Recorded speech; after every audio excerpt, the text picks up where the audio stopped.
नमस्कार, स्वागत आहे आजच्या रेसिपीमध्ये तुमचं। आणि आज आपण बनवणार आहोत अंडा पाव। इथे मी पाव घेतलेले आहे आणि अंडे आहेत 4। एकदम सोपी आणि चांगली रेसिपी आहे ही।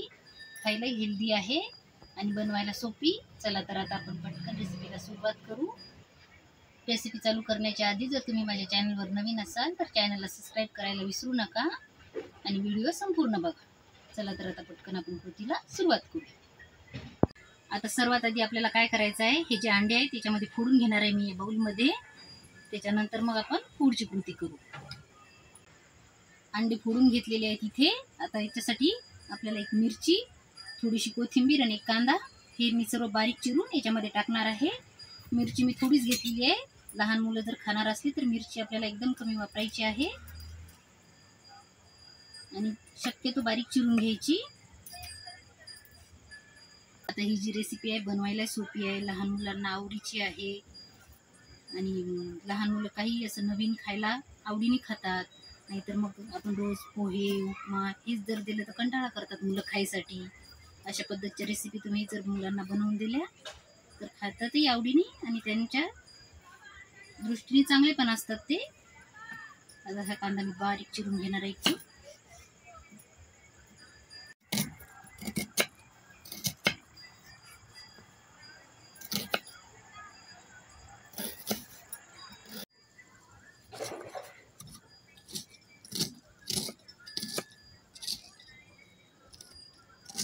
आता जे हे सर्व आपण चिरून घेतलेलं आहे याच्यामध्ये टाकून देणार आहे मी।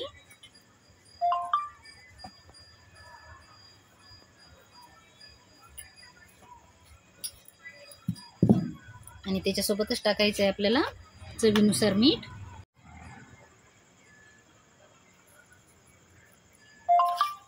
थोडंसं जिरं,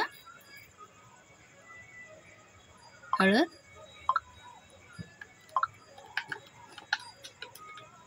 तिखट थोडं कमी टाकणार आहे मी आणि अर्धा चम्मच धनिया पावडर। आता हे सर्व व्यवस्थित मिक्स करून घ्यायचं। तुम्हाला माझी रेसिपी कशा वाटतात मला कमेंट करून नक्की सांगत जा।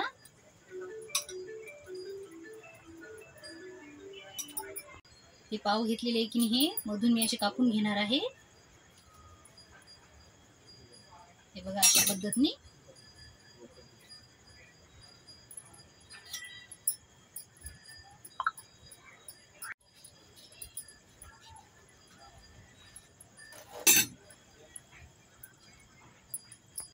हे पाव आपण कापून घेतलेले आहेत। आता हे मी जे अंड्याचं तयार करून घेतलेलं आहे सारण त्याच्यामध्ये टाकून द्यायचे हे आणि व्यवस्थित आपल्याला याच्यामध्ये बुडवून घ्यायचे आहे अशा पद्धतीनं। इकडे तवाही छान तापलेला आहे। तव्यावर मी थोडंसं तेल टाकून घेतलेलं आहे।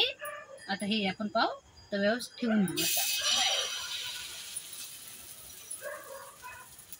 एका वेळेस आपण 2-3 पाव करू शकतो तव्यावर।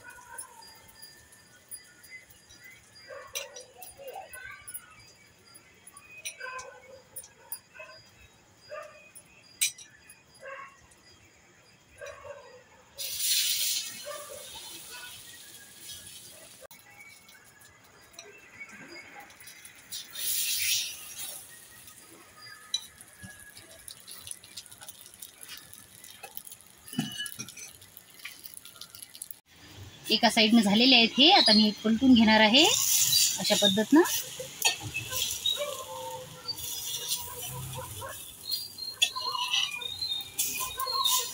खूप सोपी आणि झटपट होणारी रेसिपी आहे। थोडेसे असे दाबून घ्यायचे म्हणजे आतपर्यंत व्यवस्थित भाजले जाते असे।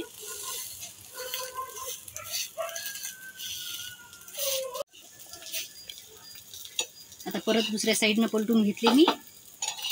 आता मी हे पाव तेलामध्ये केलेले आहेत। तुमचे मुलं जर आवडीने तूप वगैरे खात असतील तर तुम्ही तुपामध्ये किंवा बटरमध्ये बनवले तरी चालतात। मस्त थोडासा कलर होईपर्यंत भाजून घ्यायचे म्हणजे छान कडक होऊन जातात। बघा किती छान कलर आलेला आहे त्याला। आता मस्त झालेले आहे तयार। आता हे काढून घेणार आहे मी।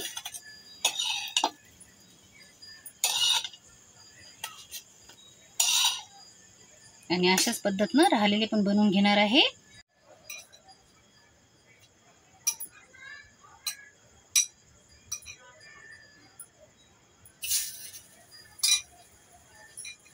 हा तयार अशी मस्त झटपट आपली अंडा पावची रेसिपी किती सोप्या पद्धतीनं बनवून दाखवली.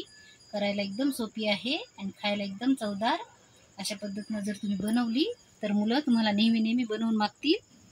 हे बघा आतून किती छान झालेला आहे पाव.